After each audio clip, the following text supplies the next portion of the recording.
चूल्हा मिट्टी का, मिट्टी तालाब की, तालाब ठाकुर का, भूख रोटी की, रोटी बाजरे की, बाजार खेत का, खेत ठाकुर का। महिला आरक्षण बिल पर बहस के दौरान आरजेडी के सांसद मनोज झा ने ओम प्रकाश वाल्मीकि की ये कविता पढ़ी। लालू यादव की पार्टी आरजेडी के अंदर ही मनोज झा के ठाकुरों पर दिए गए बयान का विरोध हो रहा है। पहले पूर्व सांसद आनंद मोहन के एमएलए बेटे चेतन आनंद ने बयान दिया, बाद में खुद आनंद मोहन तीखी जुबान के साथ कूद पड़े और कह डाला कि अगर वो सदन में होते तो मनोज झा की जुबान खींच लेते। उधर बीजेपी भी राजद सांसद के बयान पर बिहार में खूब हंगामा कर रही है। सियासी बयानबाजी के बीच ये विवाद थमने का नाम नहीं ले रहा है। ऐसे में सवाल उठता है कि क्या आरजेडी के नेता आपस में ही लड़ रहे हैं या फिर बीजेपी को घेरने के लिए लालू ने जातियों का कोई चक्रव्यूह बनाया है। पूरे मामले को देखने से यही लग रहा है कि आरजेडी में ठाकुर बनाम ब्राह्मण विवाद अपने चरम पर है। आरजेडी के ठाकुर नेता मनोज झा पर हमलावर हैं। उन्होंने संसद में कविता पढ़ने के बाद चुप्पी साध रखी है।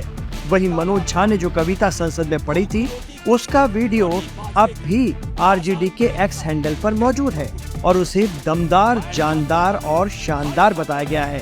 साथ ही आरजेडी के किसी वरिष्ठ नेता ने उस कविता को लेकर अभी तक मनोज झा की आलोचना नहीं की है। इससे साफ है कि आरजेडी नेतृत्व यानी लालू और तेजस्वी मनोज झा के समर्थन में खड़े हैं। ठाकुर बनाम ब्राह्मण क्यों शुरू हुआ? चेतन आनंद ने बयान देकर विवाद को क्यों बढ़ाया? इसे बेहतर ढंग से समझने के लिए जातियों के मकड़जाल में उलझे बिहार और वहां की सियासत को समझना होगा। पीएम मोदी के सत्ता में आने के बाद ओबीसी भी बीजेपी के पक्ष में लामबंद हुए हैं और दलित वोट भी बीजेपी के साथ जुड़ा है। लेकिन बिहार की कहानी अब भी थोड़ी अलग है। बिहार में वोटर जातियों में बटे हुए हैं और अलग अलग जातियों के लोग अलग अलग पार्टियों के वोट बैंक हैं।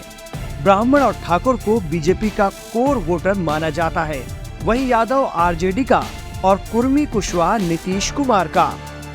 बीजेपी के साथ ब्राह्मण ठाकुर। साल 2000 में हुए विधानसभा चुनाव में बीजेपी के खाते में 17% ब्राह्मण वोट थे।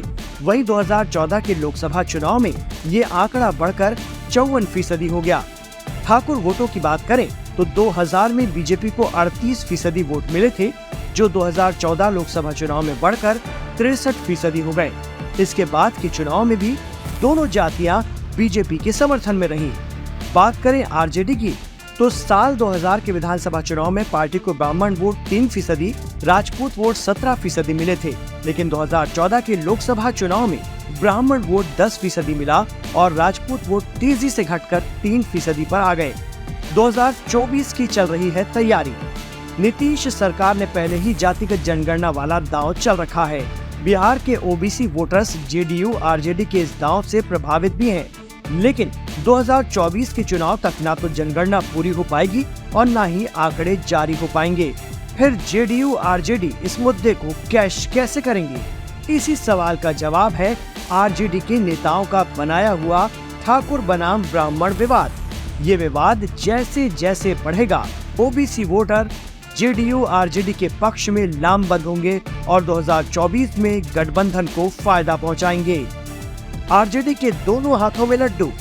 मनोज झा के बयान के बाद शुरू हुए विवाद को 2024 के चश्मे से देखें तो इसके दो पहलू हैं। अगर ब्राह्मण और ठाकुर में ठनी और बात आगे बढ़ी तो दोनों ही बीजेपी के कोर वोटर हैं, इसीलिए नुकसान भी बीजेपी का और फायदा आरजेडी को मिलेगा। वहीं इस विवाद के बाद ओबीसी आरजेडी के पक्ष में लामबंद होते हैं, तब भी फायदा लालू यादव की पार्टी को नहीं मिलेगा। यानी दोनों ही स्थितियों में आरजेडी को सियासी लाभ और बीजेपी को नुकसान होता नजर आ रहा है।